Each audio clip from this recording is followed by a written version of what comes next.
উনি বললেন, লা হাজাতা লি ফি যালিক। আমার ভাই, তুমি যে বলছো সাদ ইবনে রবি, তুমি যে এত চমৎকার প্রপোজাল দিয়েছো, এতেই আমি খুশি। তোমার কোনো কিছুর আমার দরকার নাই।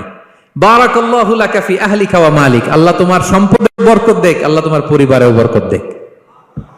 তবে একটা কষ্ট করতে হবে, সেটা কি? আব্দুর রহমান ইবনে আউফ বললেন, দুল্লানি ইলা সুক, just show me the way to market. মদিনার বাজারটা কোথায়, এটা একটু দেখায় দাও। আমি নতুন মানুষ, পথঘাট চিনি না, just show me the way to market of Medina. মদিনার বাজারটা কোন রাস্তা, একটু দেখায় দাও। আল্লাহু আকবার। সাদ ইবনে রবি বললেন, এই তো মদিনার বাজার। উনি যে কিছু ঘি কিনলেন, পনির কিনলেন, কিনে বিক্রি করলেন, প্রফিট করলেন। ওই প্রফিট দিয়ে আরো বেশি করে কিনলেন, আবার বিক্রি করলেন, প্রফিট, আবার বিক্রি করলেন, প্রফিট। এই কেনা বেচা করতে করতে 1-2 মাসের মধ্যে উনি মদিনার one of the biggest business magnate হয়ে গেলেন। আল্লাহু আকবার। কি হাড় ভাঙ্গা পরিশ্রমই না তারা করেছেন।